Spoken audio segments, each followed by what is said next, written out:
fantino okwa o like page no now the comment ato ase o wi anu ahye na unia enso anya bi ahwe a radio now te 100.7 a TV and a wo sharp a Oyerepa television your digital any terrestrial channels ni nyina esunti uni Oyerepa TV a de obeya ne se oberi scan u decoder ana se TV set no ubenya Oyerepa television na wahwe bi na fe onso watumi eje wadwenkyira ba eje afa dwumadi a ye beye eho maka ede a che se ye numbers a ye de WhatsApp any text message no 0241 9155 55 0241 915555 eno numbers a ye je WhatsApp eno text message no ede afaso ejuma copy adaroma ena ye de ensem no eba as for high quality mattress Promise Herbal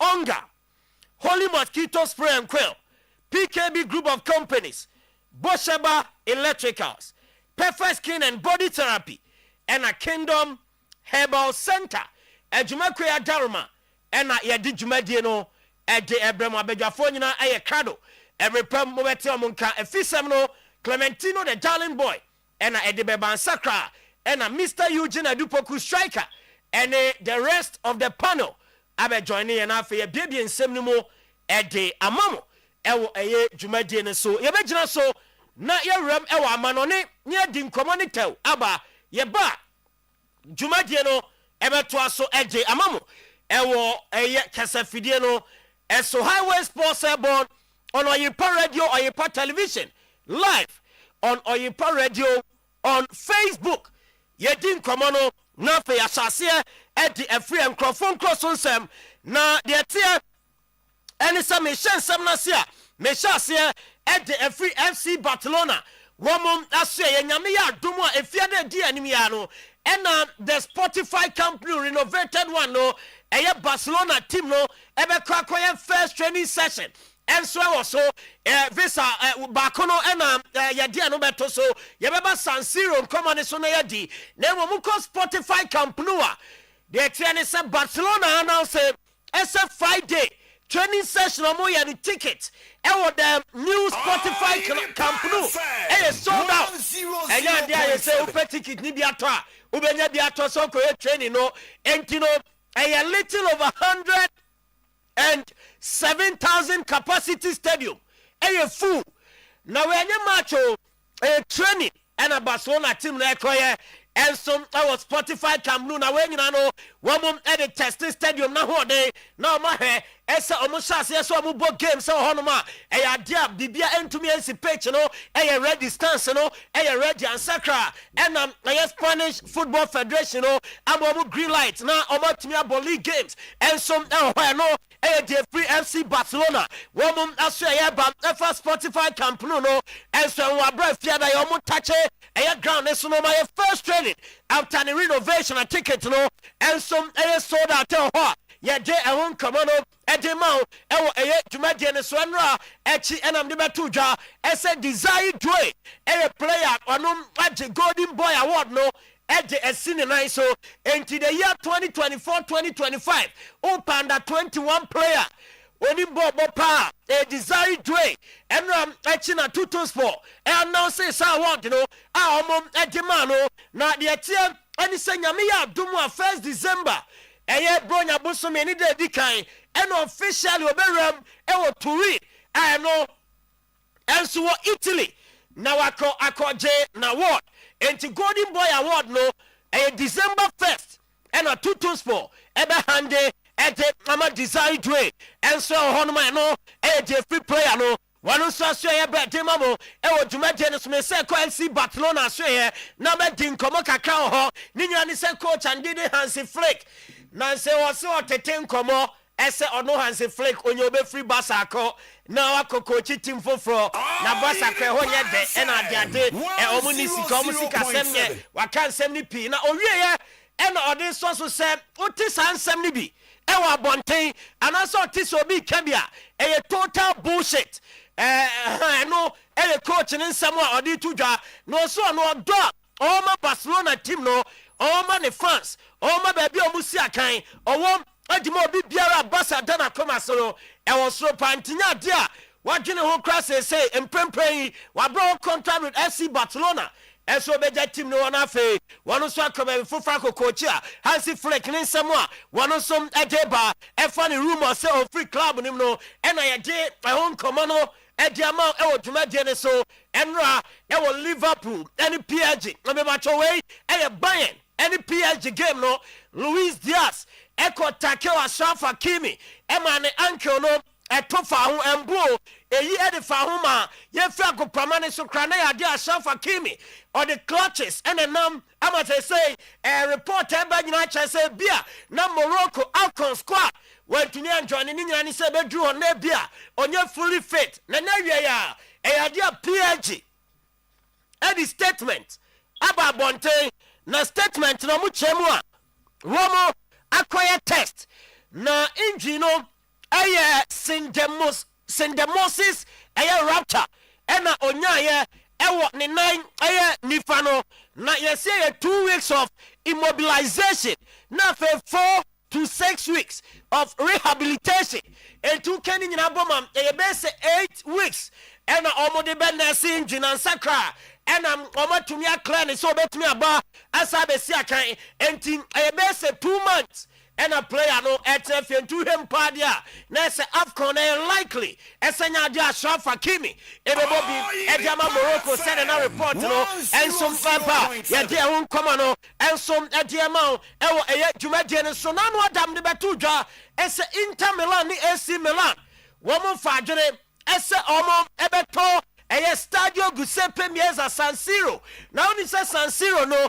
eye dia enye AC Milan name Inter Milan omo dia eye Milan City Council no omo stadium omo heso na say the adina nya be di Milan ene eye AC nsem omo to stadium no na sika yes omo tua no eye around 197 million euros close to 200 million euros and omo Ediato Estadio Giuseppe Meazza San Siro. Na nye stadium nenko yes one the great urban function.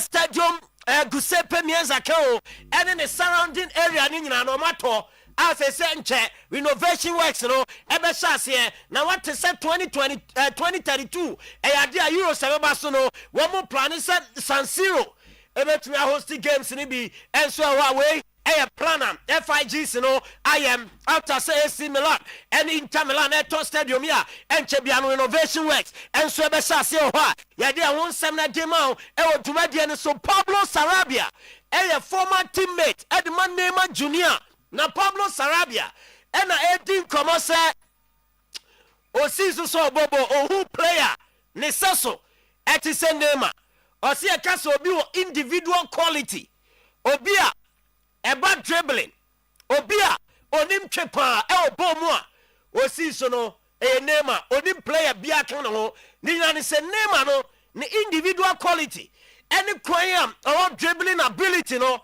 was say extraordinary Pablo Sarabia Neymar ni former teammate and ano so edia dance edem efa ne ho Joko former Chelsea one player or a legend or say Oshemo says Caicedo na time o hen o Brighton and in play ball obo and ma Chelsea one bobo kona was in the modern game ope obi I saw a box to box midfielder we are say the best midfielder currently I will say Akemo says Caicedo Joko and some come out what they ban into us say the Moises Caicedo no say for box to box midfielder party we are so bien no and the best Joko some come out there and then you may I don't know Aston Villa announces that John McGinn I extended the contract till 2028 and to John McGinn Aston Villa captain a contract extension at me about so I sign the papers until June 2028 and the coach and did Unai Emery as a pusher player and a commitment Aston Villa huge na so immense also who player say any akumam and fan dog club near Siakan and Famono John McGinn at the Mufua and Unai Emery then come out day atuja after John McGinn extending a contract, with a year team managing at the Aston Villa. Genoa, Epamo Patrick Vieira, the mate, and it's a former AS Roma manager. Orani Ding, Eddie Daniel Di Rossi, and they are with Ding Commander, Ama Yese and Comono, na a very positive. Enche Bianum paying for, able to me the announcement number, I said Daniel Di Rossi. Maybe I can no coach so man, he say, one and I ever for Genoa, Bobo Kono, Italian Syrianum, na ono so, to me a manager more, and also and Commono. Ebam ewo eye Jumadieno eso UEFA Champions League na early kick-off games mebanam the liners na beto anim ne yan say Chelsea any Karabakh ebo and afa Pafos etifie womne VAR game no eno so eto 5:45 aka 2 minutes na official team sheet ababonten entino de dia bofo 72 dwawia meba na menwa di Chelsea line up no komo ye di VAR and so line up no and komo na fe wo hu e kwan a o dis half games no e be fa so abra won so o de investment kakra egu e teams no eso komo no e ba Kingdom Herbal Center Rome Kingdom Garlic Capsules and Bitters a immune system support a release stress a anxiety and arthritis e de e free on meboa Emma, hypertension, free or crash stroke in the heart disease, and so cholesterol level, and so about former a Kingdom, Garlic capsules and bitters, and OJ not Bibiakoye Ejama tremendous capsules, a manadro, and a vaginal infection, menstrual disorder, and a bad or the open physical energy, the Kingdom Ginseng Power capsules, nibi na also enumbina bibia, and koye, and fa emma, and roy. Ebi of pharmacy heba ni chemical shop bia ewo Ghana mai mu hanuma onso wo kona wakwajo de 0597 298 855 and 0559 144 na waje Kingdom no ni be perfect skin and body therapy bra na yenya skin ni kama emfama yewia na ya your body ni so kama ma skin rashes ahodo pimples, stretch marks, coaching and a year for tattoo. You have a part jama ye body slimming, stomach reduction, body enlargement, and a flat tummy. Ewo ya say Kumasi Bush and Abraham Junction, Accra Osu, Akwaje Park, City House Dynamo, and Atakra this year Ketan Junction. Episode Lodge Hotel 0553 312 35 Bosheba Electricals and Kanye and Fie and Obejo de na bibia enya kama emfa emako neko sesio fie oye ubesesio fie oya Bosheba Electricals me ba chonin Kanye ni bi na oje ye cables energy commission ajatum ese no ena ye de be wiring eho enema nyina entu ba no ojo Kanye na ojo fan ceiling standing uya na waju cables e de account edum PZ KJT market in here anymore ma Bosheba building prison runabout and afe ancha tackle for dynamo and so PZ to Bosheba Electricals 0322030 and 0536 095 966 PKB group of companies original car batteries any car ties woman and MLB na makanda na se makane nante no enye boko na enye kama car ties papa and oje agu ase car bia tie bia a ope bia no ba ye benya bia ma battery no you plate ahodo 11 13 15 17 21 echo 24 ni nyina oba ye benya bi e de amount tafo enkramofo ase ne hwani mu ho e na PKB o Poricromia ho tafo ni road junction ho na fa brigade I no ewo encryptation ngwa beach ekwan ne kotema no e ho nyina ye ho 0209 170 030 na 0501 485 115 Holy Mosquito Spray and Quell eno ena uto akofie bekum emo ani nyina e de ama ewia na eja enka eham ewo dem ho uto Holy Mosquito Spray no na make sure say ukwa spray 15 minutes ena ubedi wa bonti ubewura dan nim no na kele eye emo anketenkete nyina ntontom tefren so konso wansan nyina obi a ebeko ede ama open dodo atu a eye holy insecticides ye kumase depo wa dum traffic light ho ena ubenya ye product no dodo na ato 03220 376 23 eno eye holy mosquito spray number and I made the atujano. Holy mosquito spray tuntum police. Holy mosquito spray da in a kron. Onga. Mama and sabwa for na me drew onga so na matumbo kakra ni nyina ne se de bia me ka cho se enkwan ne be de abomuno ebe da onga ena ojibi na bibia aye fine de ama yo onga powder ena ye wo onga tablet na ahodo no bebe onga powder no ye wo stew classic chicken ena 3 mix ena onga tablet ne so ye wo chicken beef stew ena shrimp ni nyina wo je a eboa ema aduane no enso de na efie ho anika onga mama's helping hand ilelei promise about esebra beji nupa ni nyina bi ewo yaso ebibidro a ebebo atu nya ro ni nyina se ede amount na oje no immune system no wadwuma afa general body weakness beko ebe manage stress na afa improve digestion ede account enoi ubenya biato ewo bosheba plaza ene matadis aso no edi animhwe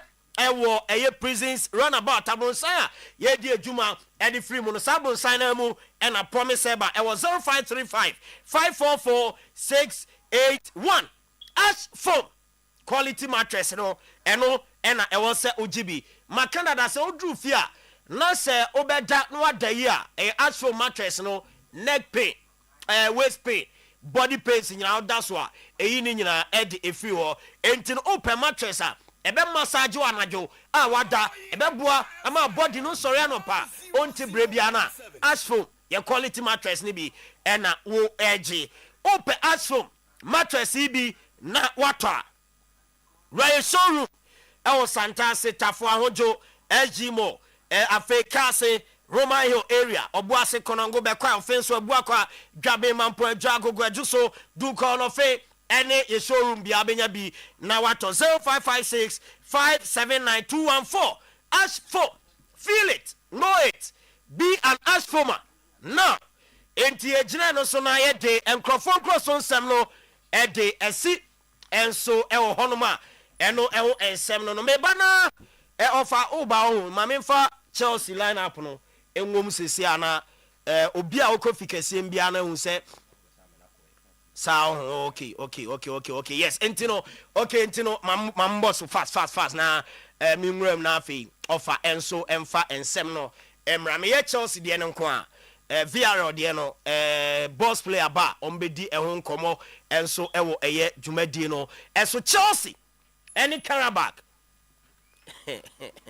Robert Sanchez Marco Kuyera Toby Adabiayo Joel Hato Richie James Andre Santos Romeo Lavia Estavao Joao Pedro Jimmy Gittins and Afe Tyree George Womo and Ebo Ede Ama Chelsea and Enumre Ewo UEFA Champions League you know Emwe 4-2-3-1 formation and a Chelsea Ebo against Carabao 5:45 and Akabe say 1 hour na game no okay shase ewo ho special birthday eko Ede Ama Efia Chills yes CEO Edema Chills Weeks and ne birthday Efia yeah we show a special birthday yes Nyankopon sha na onyo kese na bibia we bia we so free wine we dey free me am ho okay is even Efia dey Efia Chills okay and then adwuma ne din say on so no weeks we be weeks adwuma shop yes Doton weeks ton weeks or ye no ono ayi bi na wa fa bi so aton ti do okay yate yeah and then solo wife na di birthday na bo solo jibo adi we dey nkewi na o say dey da o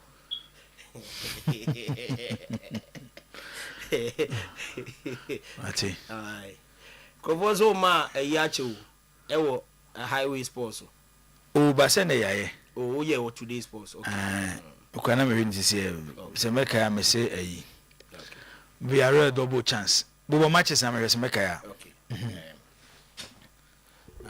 Pafos ne VRL enable no na VRL double chance okay VRL double chance Carabao Chelsea win over 1.5 me sure say ko weta no pa de na Ajax Galatasaray game over 1.5 Okay. Benfica Leverkusen. Game 1.5. Club Brugge FC Barcelona. Barcelona win. Inter Milan Kairat Almaty. Inter win. Man City Borussia Dortmund. Ubetimi ako game now over 2.5. But Okay. Ebia upe winner. Wait ako Man City win over 1.5. All right. Newcastle United and Athletic Club Bilbao. Newcastle double chance. Marseille and Atalanta. Marseille win or double chance for Marseille. Okay. Okay. Onim say Urana e friend no. Roberto Di Zerbi no. Marseille coach. Marseille coach no. Ade wo chiriwa asase so. Ade wo chiriwa asase so ye club e friends Atlanta. What then? Nah, we the member sa story no. Okay. So Italian. And you want to know say offer the passion football. Milan. Also a Milan youth pro that too. Okay. Brescia. And Udra Atlanta to level like just or dwene ho awon te ase. Udro man kasa. Dem say me baba kan sa story natural. Why? All right. Nti Marseille win or double chance. Okay. What we? I'm maybe say Okay. 8 matches. Okay. 8 matches no. All right. Okay. AJ Mama. All right. Clementino the darling boy. Yankwe. Me da say Jibu na enwumre yenye kakra ni nyina no and say the big game is on Sunday. Na so den hyehyɛ prosperity no ebebenya coaches ne wakonya say wetumi ekasa ni nyina mu no wokɔ a wɔne wɔn players and ebekasa supporters nso ekasa meba na mabɛyɛ the big game on Sunday House of Folk Kotoko. Mihia na kyese mewuram Desmond Fair ho nsam kakra ɛwɔ ha enemo National Sports Authority na mewura Brekum Chelsea mania bo pipa bi so ni nyina no ya de beba enne anwumre yi menkoi na menkotie Kwame Opare Ado ono ana ye kasamafo edima Glorious Accra House of Folk ena Kwame edi etu biase maza enya bete saa o na omuhwe Sunday no nima hu se Liverpool etu Man City na ye big game na ebre nso aben omu bobo hu a hwese kwase nka saa game a omni kotoko boyi enka game no betumi akọ on 7 p.m. yentie no ne hwese ebetumi aboka anase amoka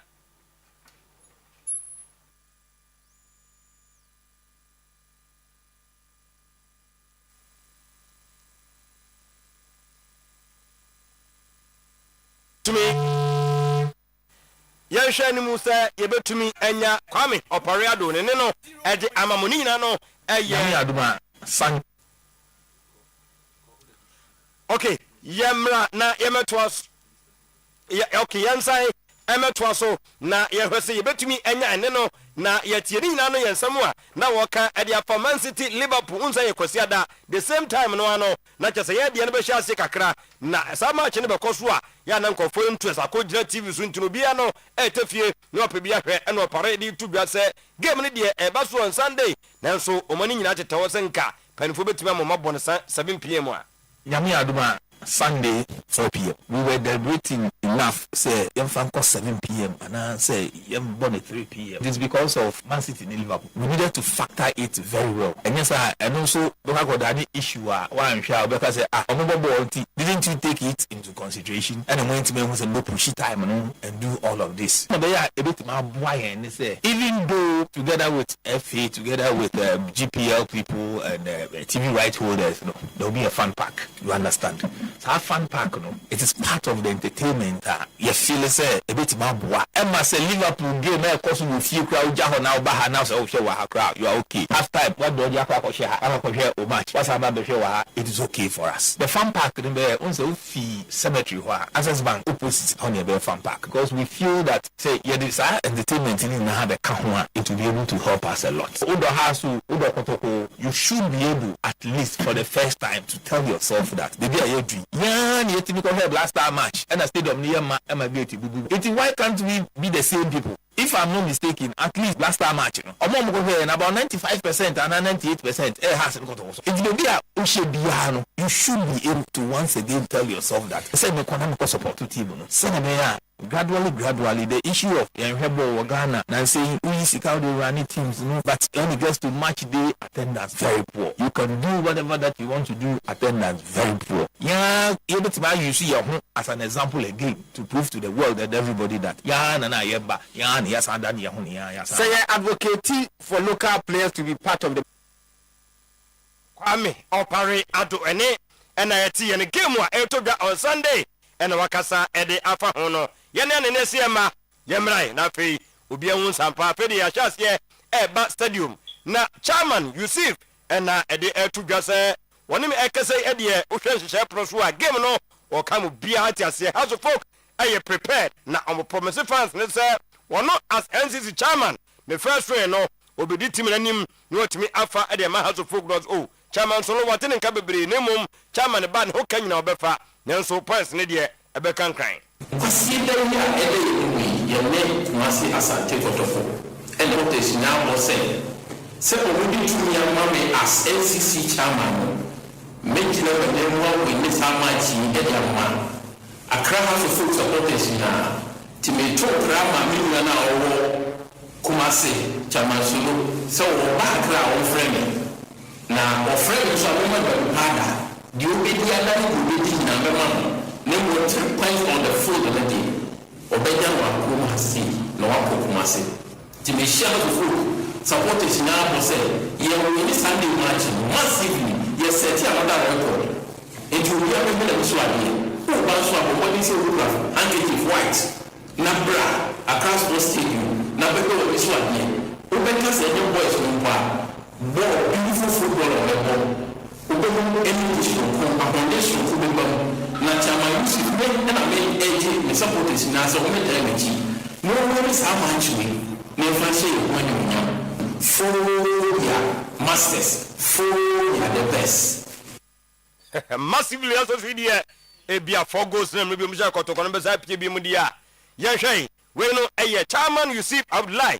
na Martin Nkano na yemra kotoko camp ene Karim Zito so adi nkomo na ochemu anano anibire omudi kogu kawela so posa umbesa 5 goals no wo kama wiase nyina tiase se work ho yaw no na cheso pebibi adi achasrom dia bomodina kaje supporters ne se die sie no momfanche wei ne betumi aye adi amamo.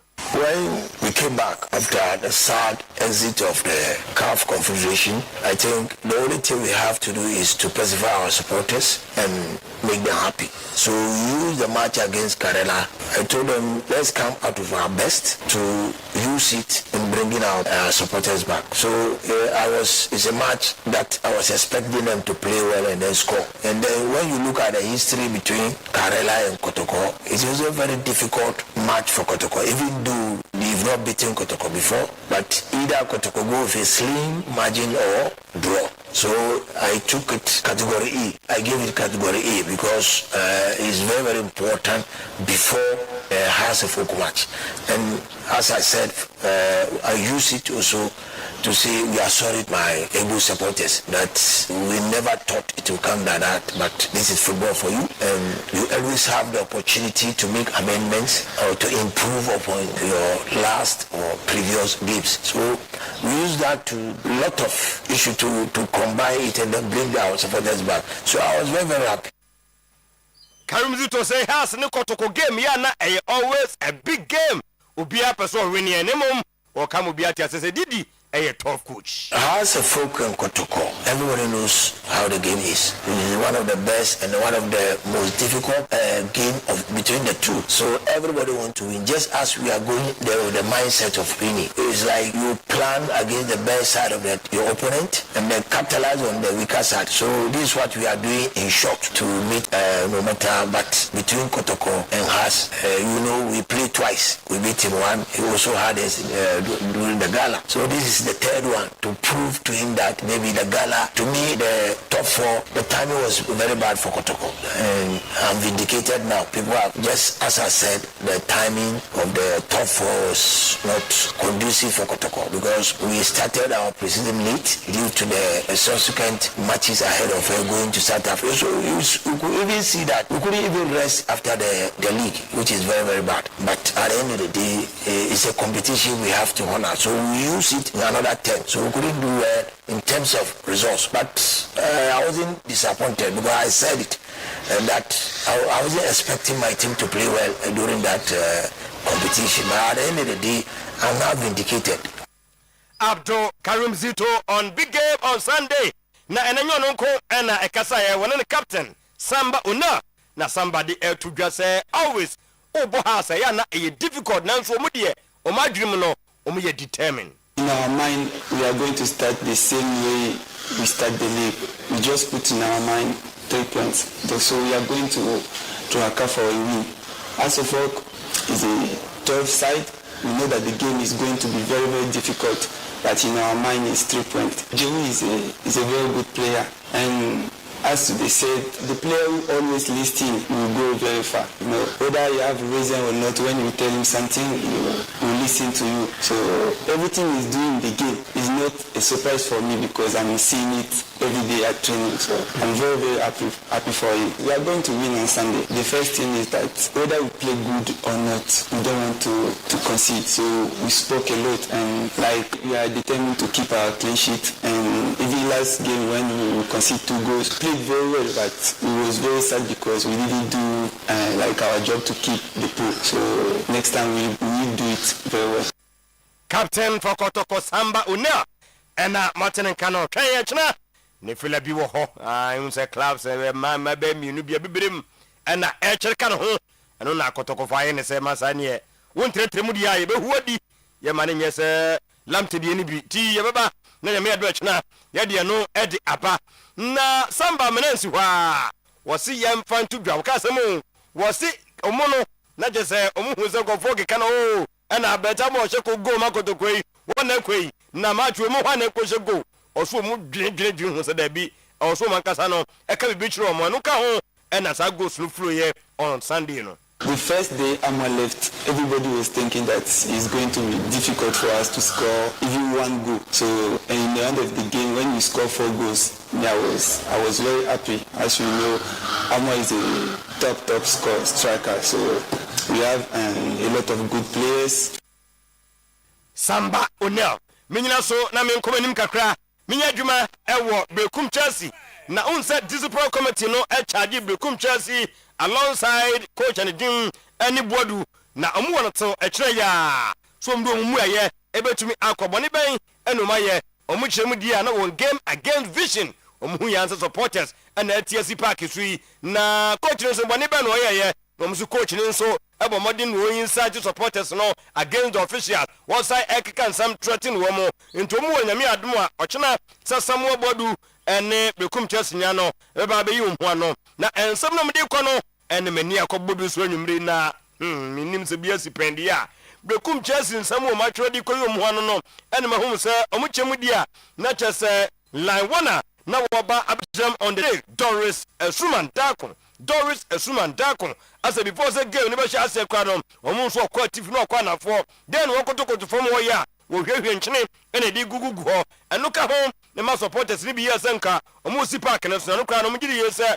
omu ansiso omu busa no de yedane a oso de ye ne ono akasa ni protection eno nti no otimi eyeye eno nti se na obi apeso ohunu senti a supporters na se empanifo ni bi yesa na eyekofa bai ena eyesa omu si ni nyina mu kwa no nya de obi ano etimi tisi park so nti enwanwa se awie no referee no ene match commissioner kwa ba obebusa ye emo ka de si ye e de kire omu a omu hu senti a omakotro ekoka bone e de afo omu nti akira omo so beko no mdo mu ya akọ se Doris Esuman Dakon line 1 on the day ono so amwa bra no hwehwe nkyene di gugu park ne so echirem ne ekobusa na so da bi me akasa no ena me de ye me protection anti no eno ene de efiri Bekum Chelsea so asye eba nwumre yi ye de no e de mamo na yenko Aminu Shadow kakra ho na yenko di nkomo Aminu Shadow na ye team e de ma Blasters no de to gase said the empanifo aya no maye no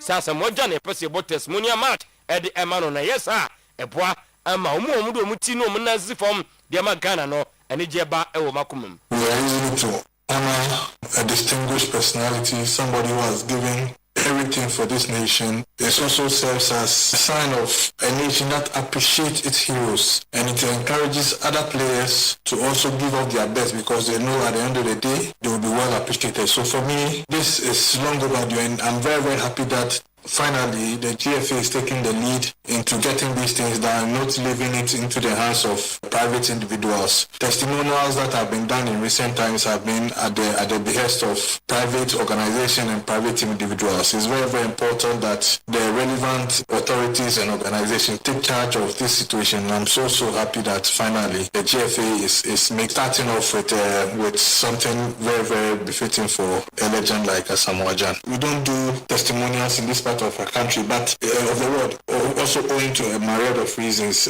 Chiefly amongst them is that the fact that some of the players even don't want to accept that it's time for them to hang up their boots and to make the announcement so that it paves way for officialdom to then take over. We know the history about the main players and their persistence on playing even when it's very, very glaring that they've passed their useful stage. And therefore, the GFA cannot take charge of organizing a testimonial if you, the player yourself, have not announced your retirement from football. So I think we are all learning, the players are learning. First and foremost, I think it took quite too long for Asamoah Gyan to make that announcement when it was quite clear that he wasn't transitioning into other things. And so, but it's better late than never.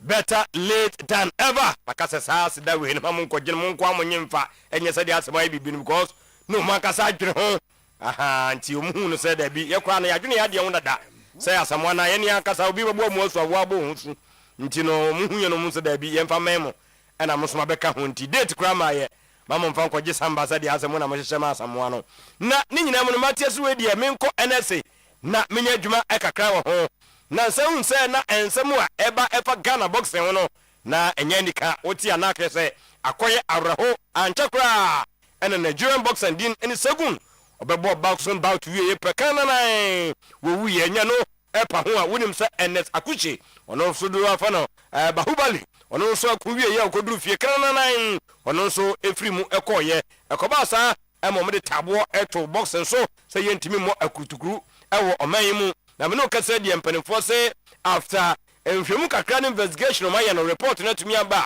huebe ɛkyena omo san ebie kwan no ade atum na ade na ba so mo se consultation omo ni ministry no etumi nyaayɛ na IMC a omo so gyina yɛ nhwehwemu no omo no mutumi nyaayɛ key issues a omo efafiri mu no se also mo strengthen medical and safety protocols ho ɛno na bɛboa ema sa anyama no esiye no ebi entimi ensibie mu a reforms bebre ena omo tumi aya omo se boss no authority no mu ma di nkomo bebre a omo hwe ne mu se nyama na sisiye no ebi entimi ensibie mu nti eba ase no omo se enei eye functional interim medical commission yes sanso na centralized medical database eno so omo tumi enya approved insurance framework ebeba ni enya suitable medical support system na certificate ringside and medical staff ni nyina no eyade a omode atudwa ekena ye watwenem ehwe nsempa omoba abeka ediafa boxing ho ebra ye bomodem etwe edisense ekakra no na okwo nimdi a na chese Victoria Pozen one player we Ghana ni din ene Prince Kwabena Adu ye tene se Ghana abusumya ye wo mu ye no ye wo anfa kan se menu a ye bo Japan and Korea na no and coach and dim and Utuado etimi amano collab so no so mrai na o mekye bi onim na ebreko nanimu a welcome proper na bia o yere no ho a wabekam se dia kosizibu etumi akami na minko wie awo me no ekase dia cap licensee coaching course me no ekase yade a wokɔ Ghana man dia kruafo eni omuchem dia fiti ase na we no opening phase no etomu till November 13th na chese eno no dia yade omo undertake mandatory 1 month omusu wie ya pe no na chese bosome baako ye jai ade ama coaches no se club bia wa wo pe unu madi nkomo no ko na fe koye attachment etimi ewo ho omo ba ya pe no na chese omo bo model na motu no eye final 10 days no yade a certificate process no eno moba na fe matimi abaye ho adwuma kukudam and a from CAF and GFA. It say technical director Professor Joseph Kwame Minta ono ebe ho no Prosper Nate Ogum ono so a head of coaching education wɔbɛwɔ hɔ ne ɔno nko wei no ɛyɛ season trainers bi te sɛ Emmanuel Kwasi Mensa ɛne ɛwɔ Charles Anɔkye Frimpong ɛna Abubakar Damba ɔmo nyinaa no ɛbɛbɔ mmɔden atumi akyerɛ adeɛ wɔ aseɛ biom ɔmo nso ɔmo yɛ wei sɛ de bɛyɛ coaches no a grassroot ɔmo hyɛ aseɛ tete nkora no de ɔmo ɛba no ɔmo bɛbea no ɛhyɛ nti on your screen ɛna wɔhu sɛ ɔmo tete hɔ a yɛka nsɛmpa no yɛde ɛkyerɛ wɔn mu a wei no ɛyɛ practicals kakra na theory no nso ɛne ne mu a wei ɛne neɛ no nso ɛfiri Ghana Football Association aso yɛba ɛnɛ anwummerɛ yɛnyina so ɛ na anwummerɛ yi kakra ɛbɔbɔ ano no yɛmfa nsi ɛkyerɛ no pa 6:30 exactly na yɛde mmɔ ɛba ansampo na 9:30 de bi abɛtoa so na 4:30 Irish Sports yasa bia beto so jibo. Okay, Clementino yebeda ase se ode ensem ewo fie ede abeguo ede amaye nyame ya aduma kwasiada tino no story se ba se kwa na mekọ ha yi o se Liverpool ne ayi 4:30 me boa Sunday 4:30 ena kotoko ne house nso ye 4 omno ko 4 4 Sunday. Okay, there's a 30 minutes difference o uti opare o se omo sha ase so mo dwudwune time no ho no omo e consider as a match no. Okay, no omo dwudwune ho a but what you say from the FA like FA no so go number say game no ko born 7 and you miss 7 ko to ko ne house no because of Manchester City and the Liverpool game no and that step alone actually say and say ni bia na e betina ha ye ka no afa die club administrators no ehu say a big problem maye na je wo me say me na me ka so na me dwunu mo trim after samina ye gbere commission na mra no makwan say nwumre sa na ya boy oh say ndi area to be ya we be say president cup akwa Razak Patrick Razak adorefi omotoyosi okay oh my tomato baby any omo nkwasi dani ebeboa by say baby adun the building say na anything no say on be creative fan park na echitafo no meba stadium o say wo ha ko hwi kakra no be wiya wani no hwi kakra e be na possible yeah dio Zak e be na possible yesu ngofo edie e ba Clementino ade no say o modi kan jaye ena amanfo nya interest we are ready for sure untimi entontre generation we na wo ho no omu interest e wo the foreign leagues no Clementino enye easy enye yenkwa na ya affect you Africa ha no mo dia ya ebe won wa say obi be kwa tena ba bia kwa Liverpool ni Manchester City na Clementino kwa so te wa wo game no he will spend over 1,000 Ghana and so obeto na mo obeto aduane obeto ebi kwa na nanfofo ka no ho na mo ye be num a omo nhwe game ni nwe refi mo na be pre ya pon no obo se nanfofo be num na 5,000 Ghana ko. These are fans of football, but the same fans here you come as a munumi and you're ready so bet you 30, 50, 100 Ghana to watch Ghana Premier League game. Quite me baby drew gate na no say jamon fanchen no nti anka has nsusu and the next nka fini so mo yeah for sure I want the safo no mo 6 o'clock news no there and Sunday so mo reality shows big gugu e say we go for problem aba but the issue is say young consider sanyoma no me hu say Victorious Collins the message biaba Zakito akwaba no so bibia boko de onyame adom me hu say Victorious Collins the message biaba o tade sa message ne ba pa or say this conversation about fixture schedule should be a thing of concern to those running the league. Even La Liga runners consider the Premier League fixtures before scheduling their games. You can't pitch your flagship match against City vs Liverpool. The Accra game will hugely be affected if they don't do anything about the time. I know you're Victorious Collins and a day Abba. Based on and Wednesday, Yeah. I doubt anything can be done about the timing. But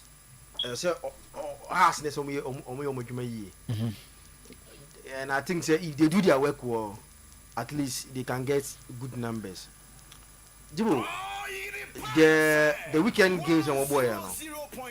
As a tone for us to do the right thing and get numbers at the stadium. Unse has going to Basake and Yinasi to win. Kotoko beating Karela after that. Kotoko problem no. If they've not won against Karela because of the African disappointment, no, it would have affected whatever they are doing. But Kotoko now beating Karela, I'm a hope say league no African na work as almost na work e Ghana as so omo African na work and on nensi omo. They also see themselves if they come to Ghana they are the work of Ghana. Almost I want them bro the other teams so they can use it to beat them and win the league. Now, based on the number of games they've played and outstanding games that they have, they win and they are leading the league with gap. So, based on maybe on which now confidence is back after beating Karela. And Jibo, as much as I think Liverpool City a big game, they are lucky and yet those not traditional big fixture in England, and means like I want to mean say if after my words are me choose some words carefully Oda kasamiti there are games be or sa fiction in England ka crash you are in trouble because of more large followers. But I sure say in the last 10 years game be a game amount for a share no so in the Premier League e also chain Liverpool and Manchester Manchester City they see in the last few years and they say these two have been competing for the first and second spot, but they are not like in terms of fan base. Agreed. So fan base. Agreed. And never has because they don't have the numbers. Power Krumasi. Unse Liverpool numbers. And nobody say Kruma. Liverpool. And nobody say. Exactly too. Like Omo numbers. You know say Oba. Omuni numbers and say Man United. Omuni numbers say Chelsea for Kruma say. Omuni numbers and say. Well, I don't have a data to support this argument. But all about numbers are. Because Liverpool my program invite me order. I'm a Makobi. Liverpool numbers, Papa. But who say Jibu? They have there were a lot of people. I'm supporting Liverpool. A lot. No, I know. But who say me and my point be me free baro. Jibu, if it was Liverpool Man United the same time, Chelsea Man United, same time no, and the Chelsea Liverpool, same time now, and they would do some good tea. This is what where I'm going no. Well, but lucky for them, City there only out in terms of fan base. Just that if you are going to watch in terms of maybe neutral, want to watch a good football, but a typical Kotoko fan if only has fan. Jibo na enye Chelsea enye Man U nebo ene Liverpool nebo that time now if you choose that game ahead of the Arsenal Kotoko game unyo Kotoko ana so nya supporter you are obi as your papa on you cry to because you don't deserve to call a supporter. Yes, that game is has been the most in terms of recent fixture. How Omunya dominated first and second. Omaji league, Omana league, be 6 years. Omaji chamo moza. So, but American traditionally, Liverpool at least fan base in Man City. City there, few been na. Sanko fana, Oma almost say Omo pay defeat no. Your football fans be Oma almost Omo pay defeat. Chelsea ni. Or Man U and I say Liverpool ni Nancy City yes my page kakra no man na mo say trading say na oyebi so be kra Nancy oyebi we Chelsea ni so Nancy has Chelsea my share Boy Francis ne others some suggestion bi omode aba okay Boy Francis say the best was for the house Kotoko match to be played at 2 p.m. So that by 4 p.m. that match would have been over for European football lovers to get chance to go and watch their Liverpool City match. Those that did the fixtures simply didn't research on the big match for the day in Europe and its repercussions on Sunday's clash. I know your boy Francis, my member will issue the Entwaso. Nana Kwame Jadin. Or say they should have scheduled the super clash on Saturday 4 p.m. But boy Francis or Kubenso. Oh, yeah. Ghana, yeah. Oh, I can't boda. Oh, Ghana, or immigration officer. and I'll see a mobile 2 o'clock. Onim say immigration for mutimeche. Oh, I mean, can't. I don't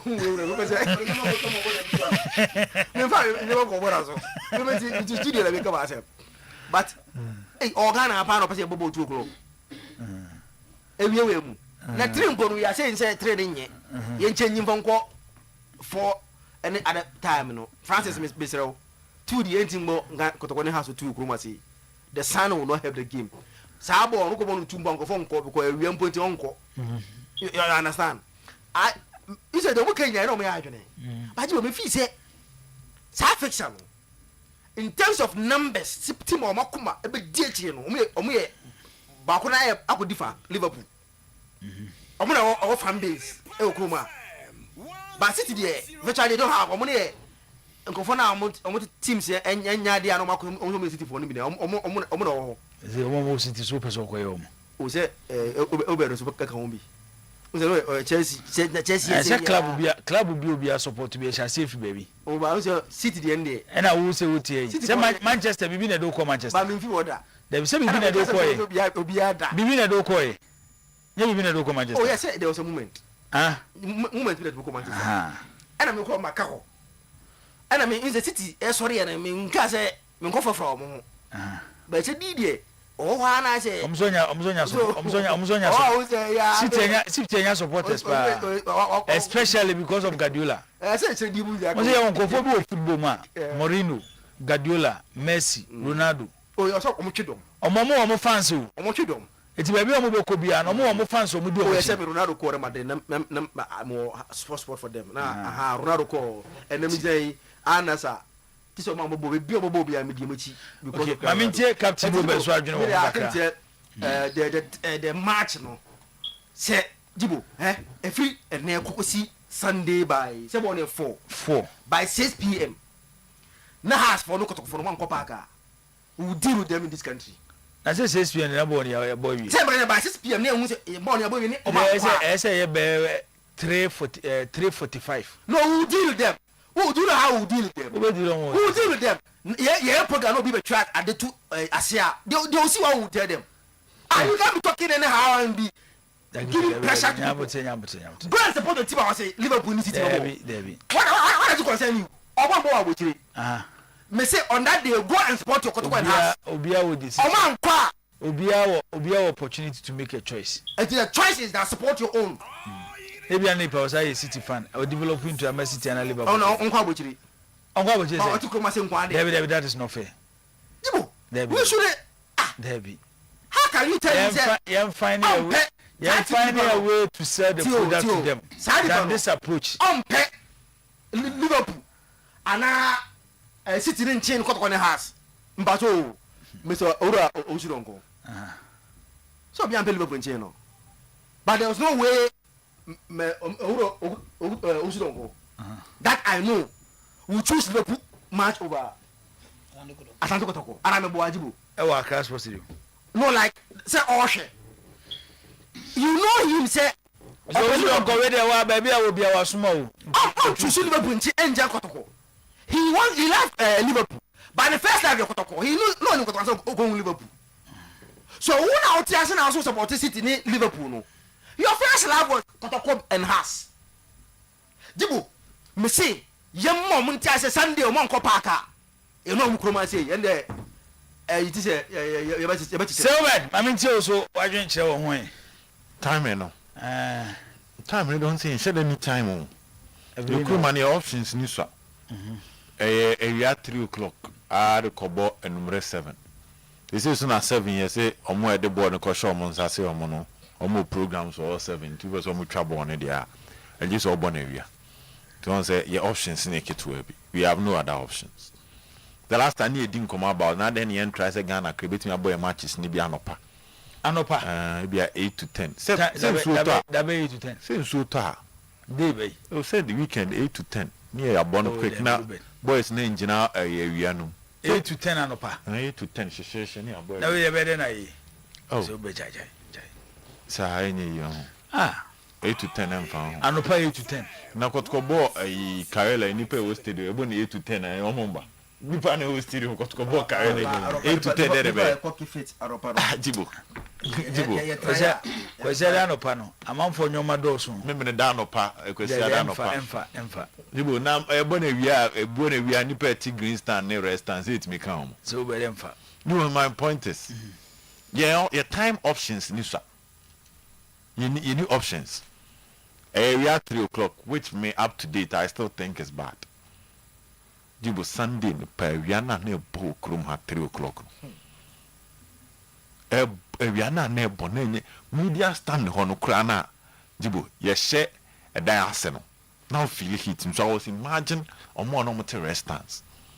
Now, Musono because Chinya black, and I'm saying black, a best absorb heat, and I say.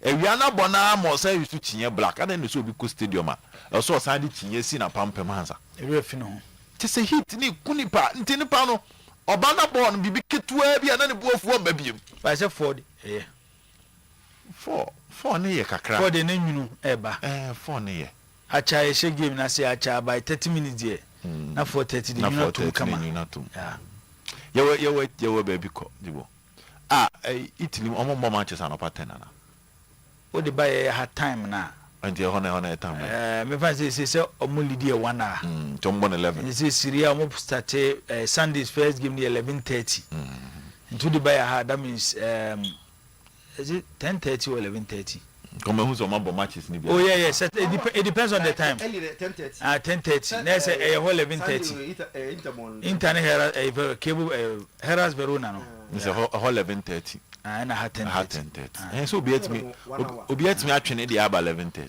wo mu do ma ya achu ntia so yenye bie obedemfa da bi on se ade no hu se de tew ne ya ye ntra hu ba se de tew ne nya de a ene ye mpa bibi foforo nye onse amanfo wo nyoma bie no so do makoma so te se omo so nti ye ne ntu anamu no ojibo obi wa kwesiara no pa obed oye ne dey na asore minkas jibo the point I'm making is that ye kroman ko phobia starting your maybe ama is about a tradition but before so started in your tradition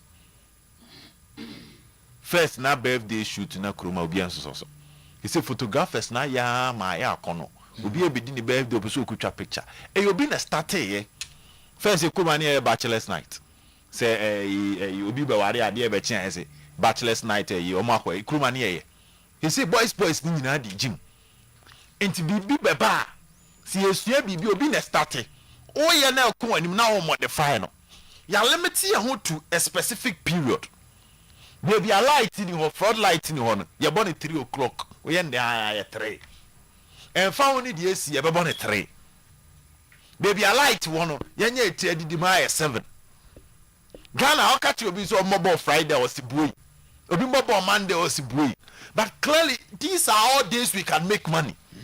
Adena no pass yes na make any na visa dia to screen this from the Ghana Football Association angasa oh yeah sure oponyo you pay in for no hade enyo bi na ya show oh what do you for no hade fufu ne yi ken fufu any ticket in code na down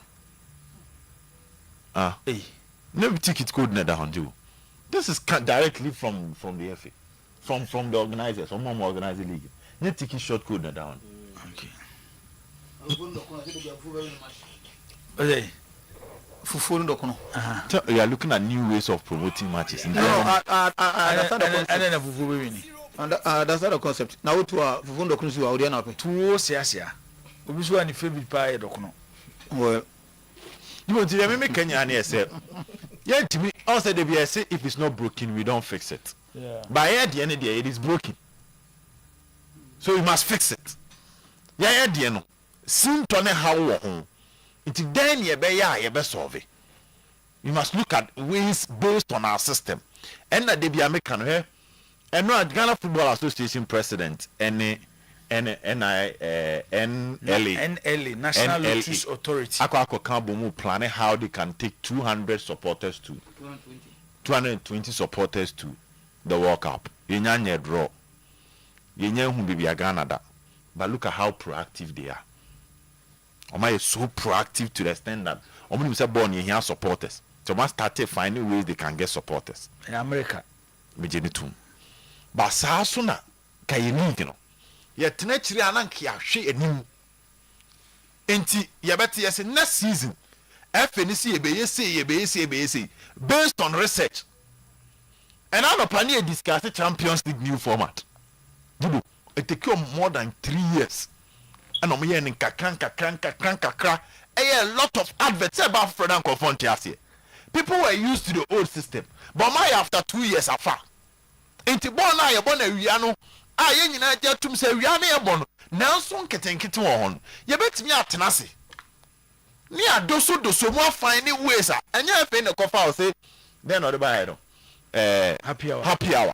And no shepa, so I did all the buy and 777 the papa. And dinner, I didn't do. This is Minister Kotko happy hour, Baba Sports Stadium. Omunye, because none your policy, I had dinner once said, Yadi Baba had the pack, Yadi Abetunke, you be the uncle. So we need people to sit down.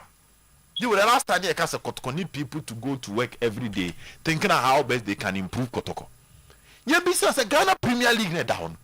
Nipa ben sorry anopa bia nipa be du nipa ben so e yo madwuma anopa wi anumere omo de ne so omo dwene kwan Ghana Premier League as a product e betimi atoni ye ehemfo ye ni bi wo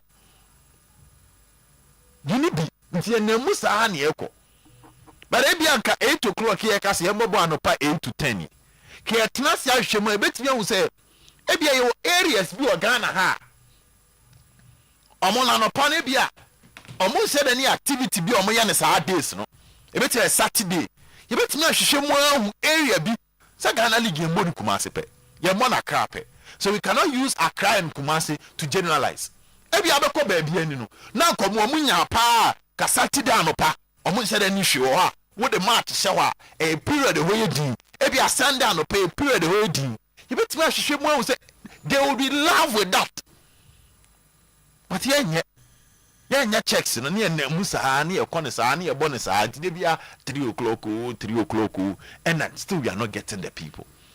So we need to sit down and think. Premier League no jibo omo fixtures no mbe no omo okọ omo fa so ye no TSC be the early kick off. And so my am early kick off no kofo trust the plan omo dey and kofo fa early kick off plan omo dey omo the plan and ya meda obitimi aso Saturday de me meda about 10 na me nyamaduani bi dia me trans 11 na me ana me ekui La Liga for no so said there be Premier League for no tabon from 11 ho na de be be 7 to us stadia mostly Barca and Madrid matches after 7 a reason in terms of transfer no my sir but nya de bia na Madrid ne Barca matches after 7 your days were born 4 o'clock. Because stadium mostly time on the born phone. Na English Premier League big match bi ani ho. Nko for plan. Nti ha no so yes ye den. Eno bi na ha se omode 2 afifo nanim. Senka game no mo fa nko 7. Enumere 7. Because omo tena se hu say Liverpool City game no time na ehye no. So mo ka so mo born 4 na e ba affect wo mo. Na afifo si da bi entimi adwuma bindia enu nti ha se omu create fan park fan park wono o hwe ha na wo hu se bibi yesi e wo etiada na adimika no asa kowe. We must admit say people love their game more than but no, that is not the end of it. We can accept that they love their go for how much is nature but what will be the strategic means to end it? See abrabo ebo ejibo timi jitum say assume see they were being chairman. Today na me ya nipa na wa being chairman no me timi ato ache no. Na de onim no mafa comedy on na me na yepe. E onkofu esua. Countries are learning this. Yantia na de bi ajibo mu ka tell say Singapore mo ba Ghana be sua de ansa na mo de ko mu krom. People are learning. So what are we learning? Why can't we play the game at 7? Because you ain't been TV ana. Why do you sign this modern era? Sign a TV sponsorship where matches at 7 o'clock cannot be shown. One is so we are just not interested in the game. Did you boy show past Blaster 7 AM for Sunni? We have a long way to go. I feel sad for her. Okay. I feel sad for the Ghana Premier League team. Captain Siasia Kumia Sechiwo. Sellers or SCB so the message be about or say Jibo. Please, how do you see it? When matches are rained off, doesn't the FA usually authorize their continuation the following morning? What in this world cannot be done? The FA really needs to take Ober's suggestion into consideration. Selax Osei SCB and Onsudiwe Aba. Captain Siasia Akumia Sechi. Mr. This year. Mr. Kwame Poku Eugene, aka Striker. Obojibo. Sanfordium this year. Oba Beatrice Ajiman Era Ekuno. Where are you? I mean, for Akonya in Amina, Mrs. Beatrice Adu Poku Ase. Ede. Beatrice Adu Poku. Minanasi. For a very good afternoon. We are also come go fit away the near papa. I can answer. On to us on Kawasa now. How to celebrate the birthday? Celebration come up, papa. Yeah, celebrating in recent years. Come on. Oh, the month of Tassia to us, so they come. That's all. We're live. Going to have a cover. Oh, so I don't know what can I say most wrong. The governor said piano panel. It's resolved. But Aboku, yes, there will be a cambiano. You take it, but then me free say yes, you can't say you in football. What I say? Yes, you can't in football. I say I did a one. Oma when you come home. When you break. Si ebe Ghana football yi anya friends aban ko anya GFN ko a menu kan bi. Ti senay se kotokoni ha se bebo your biggest fixture o league bebo na you say Liverpool ni Manchester City ntino. Yes sa ena korudo mi na se ebo na se classico ebe. Ana se Manchester United Liverpool. Number the kito kan se bi se o ka the traditional fixtures in English football. Where the recent year na ebe kan ho na nken kan ho. Me free say Kotokone has game there. Say the supporters is eje wo team ita so a okaka say mi fa ho na anya omo da na wo po tiati na say this fixture but at the time it looks like teams no in the league omo form no bad. Forget about Kotoko lose to Africa, but as far as the league here concerned what say House of Folk both omo net when I'm player more against baby any go stars me boy. Kotoko go to Obunet Abraham ball Carolina. So it means is that we are ball matches na be do no. Now go and to Obunet. Omu lose game. E was lotta. We Kotoko fana we House of Folk fana. Ubetimi e dia bragging. Now people are so say because of City Liverpool game untino. Yes. No. Me I don't get it. We are not helping the system, no. So sometimes no me align myself with Zakito na say my work as say if oman ko anko here, enya say bi ka chewo. Enya say bi ka chewo afa say bi ebe pa kotoko na me kotoko na me hasini ana wa ka say ese ka bi che no. Obi ma ye football ye ma yen. Je ya ne be ye football ye. Bebacho ana enko bona wia ana enko bona najo sana ju ka dem o ma say sa commission bi e Dubai se ko na asbi mo na najo no o ya bobi na se na jai what I say because na me agree to it because the CI even if me na fa even pa wuye no it's not about najo e bo no it's about the security na intact I ko fa sa yin bai so se oba na najo the security be intact na ya organize them well it doesn't change anything me feel say e bit makoso. But say yanko body star. Ya wo ya ba wi ase no. Ya beto Ghana football no. Time aye bo no. 3 o'clock. Me can say untimi nsesa no. But that has been a traditional time, say kick-off time Ghana football. Kotoko has many years aye ba ya. Yen wo yen, ya wo yen. Ya beto no. 3 o'clock na dominate fixture no. Tine ko on the 4 o'clock. I don't agree with anybody. What can you change? You change who? This is the biggest fixture. They are one when I hear there. Etimunya proud of it. Now I won't promote. I'm looking at how the promotion aspect of the game. It looks like a form kakra. Not say form. We free say. Obi America. I don't say Zakito or his guy say. So we fixes a lead to this game. And ma a lot of avenue to promote this game. Emma and Pakokove. It's not about your person come on 7. It's not about because what recently your fixers no nothing your matches are born actually and say it's not about timing the many banner say ma. Mr. Bogus what's the idea? Other league matches every but still I know say the enthusiasm and amount for the play in football no and I drop it. You see, it's just a choir be fast swat. And I know a question be say, what about what elbow game? No, you could see a lot of stadium are filled to the brim. Oh Morocco, no. And I want to believe that. Yeah, only go get Rebecca and I walk about match behind my mama focus. Hey, on pack in Paco, in Paymo. All the Premier League name, La Liga name, friendly and it's Omuhebiana. So I don't know what they still are. It depends on the time.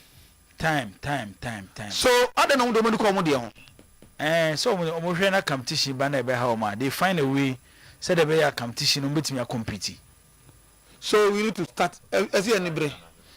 To answer mo games bu a Friday and na my nyina no ye buy nya mo games one anajo. Me kai pa say work ni farm no dey no. That time na in Premier League ni hwan. That time na ye transfer no we German football. No big league soccer ni sa na ma no. What I say, maybe if you look at that time, no, then dominated not dominating. That time, not the North Africa don't bomb on. And also that has been their traditional time. Yeah, move, no, say, study big banner movie, so, as yes, not many problem with that. But maybe they can say, a Kotoko has no. I say, a Classico, Barcelona and Real Madrid, no. At the same Liverpool, Manchester United. At the same Juventus, AC Milan. At the same but be able like it too, but be our mobile bigger fixer. It's a bit like teams no form in our traditional in our local league, you know, a wash no. I don't dare say echo. The America, so I look at us the folk team of today, and the code one of the delightful football I want to watch. You enjoy their play. At least the last 2 other folk games from Abujina. You will be a cast game we free. On the side now. Don't boy I got to show you 2-1. You will say a game we free. Don't boy has to go 2 layers a game we free. So it means you say you move from one state to another. Those that are going to has not going to come to be game piano free. Now things will exhibit them more. I look at us of folk and I see their possessing football. Passing from the back. I look at Asante Kotoko and I look at how aggressive and how they are also passing. They are also possessing. They are also dominating play. Sunday, these are the arguments I see at the corner of the game. No, say of course. Not due to account me. The last few weeks or months, 2 games under these 2 coaches. Kotoko say 2-1. Due to special 2-0. So we are presenting as a game. My who is who. And there were a lot of better so they are promoted so much way. So it's either the teams no both Kotoko and Haas are not doing enough to promote the game, or the supporters not hire that month and as we decided to say it's European football. Now you league you know and and yes our party free say a lot to cheer about as far as this games are concerned. But not make us be so real league, you know, as I say air corner. At least we will steady improvement. And you can see me. But we will say BB is so. And I'm not over the league table now. The competition on the league table, I just love it. They want to study with Maka at the promoting in game. But me, one aspect can say about me. Be free say the FN must have a second look. And this radio yeah FN say broadcast and come you say the whistler so time po time me so mu hu ya hey yet ya ma bi radio station mo commentators be comment to mama turn the right no so turn right am to bi na family much see the person go on chi say yakofa for train what kind of trainer are they talking about and I open a commentary the microphone so the FA is also not doing enough to promote our own brand stations will be in commentary no of course it's how do you promote the same why are you promoting oh the FA president and the people must have a second look at that it's a matter of a product now ton say na me feel say me be je so the play to see if commentary yam pesi kan yam meto nyama ni commentary eno kwa mo betin nya sika business class is there mako e di drama class minim the that you want to referee sika you see the point minim what you want to say ba ko papa ya to a ye hu ade bia o mu ye bia say akofa akofa ya ko to from here e dey to on the commentary ya na me no I hardly listen to them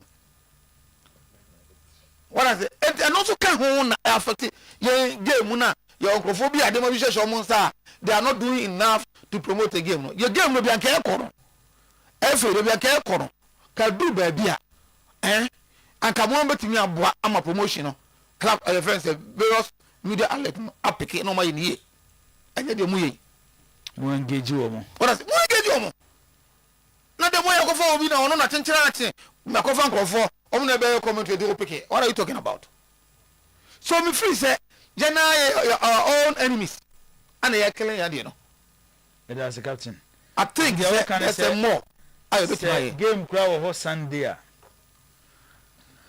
we are kotokuni we are hasni a uni any option city because they are fair things I like it to the chairman Osu Donko example and he's right chairman Osu Donko how many times Liverpool about TV so Bakotoko there our stadium chairman but I say I'm Kotoko game as Liverpool match and I want to believe to be a Tikomo be as me Manchester me a Liverpool me a Real Madrid me first choice no Kotoko and in has but I say let's do the amount for no air cost say Krobi obi atimu bia no so what be chema be chem who does order many are trading na say na trading call Morocco nanu bi na ko Algeria ye call yankobi yet Kroma actually India and say South Africa na wan naja o tu kan ko bitri ba ah de o ke kan kwa no actually nsem bebre ni akoba actually ina akwa ye ni pa bi nyaje no but the fact of the matter is that baby I won o team no it becomes yours more fast be buy mama ka say me bofo 1 minute na more fast be free you to buy akoda keto be 9 years now how this boy was telling me a lot about how proud Oyema the team chase them now all can say now that time me can say that na neka so say Kofi is opening na neka e was super Arsenal also otaneka and I say I don't pan neka sim was is a cry baby or something and the whole used to wear some 9 years old kasa sim which akomia sechi say game no week ya na wo no Monday na wo say FNF form gym yeah na promote game ni yeah ema has home team ne kotoko because ye turn year ye biggest fixture yeah am for so ba emobia ya Osanogu ono so e dia ba ya utie program ya da ase o say ade na F4 omo social media page and omo rekoto ye so do ba no dokono ene fufuo F4 keta kasa enti so far FN so contribution to game on Sunday when it comes to promotion okay omo ye bi I think clearly it looks like they want to use this match to make a statement nti ebobo mabaso Ket say program na so kasa fa ho no so more try so many musicians so be ye interview ni ade so much promotion sika show mo to jibo that's am kwese ekohwehwem sa ban sika na ode mo am no promotion wo mtiash promotion mtiash mo to a say ye hwe ho asem nyina na eka but jibo players who contract to be woo Ghana has it yeah contract be woo pa players akese ojibo enye kotoko nko ahụ say as Simpson contract be season we kwa we. Nations FC. Yeah. Razak Simpson. I don't just want extended. Oh. Also extended na. Any eba. Sir. Eba. So be to anu biafa. Okay. Eti Razak Simpson contract do at the end of the season. Also I need 3 years jibo. About two nti. January na I kind of 6 months obetimi na start yakasa. Nti e hon komo na ukoso den a yen hwede besi se kotokofo no ofo mo de so anomafa omso abepo obi de na media man na Derek Ford also say on renew and I'm saying any tranche ti last 3 matches ni ajibo mo ma boy ni mbobi and so ya sem fufure da ho ye ka ho asem ba say omso boy no si on extended the any on extended the any or the on tranche Ford na o media man on the show number 10 GC no Medema for one tangent. So extended. Now we are extended quarter and I'm not tangent. Send into almost ball without him. So unprepared team with you are bra will be free when I minus. And the big issue I ever. That's a team almost other players. The last 3 games come man and 20-man squad home. Are they oh me were for there. Okay. That was those decisions. Oh, okay. And so I think that Ghana Premier League teams, no collectively, they have issues. Nana say no agents for near you, Mr. Edmond Aka, and apart on this issue, let the message be by. And then I may hear Amau Dewi, Nafi, Yakofa, Yeneti for near her for, into between us Tatiaba 0322494401, 0322494771. No club in Ghana can match any of those offers. The players only come to launch their career at the local clubs. Is Kotoko not paying Samba war?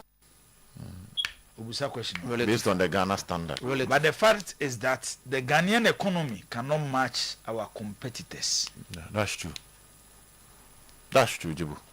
Metiska Fred Kasari Jia. Wepra. Yeah, sorry. Training. Okay. Or injury. But you will scan our salary and measure some cancel or Joe Kotko so I said that some person best in the contract. What you say? He's taking close to $5,000 and above. Yanko line so na yanko komo udi ne ba bia kaza finado wasema to aso. Yes sir. Okay, yet you. Okay.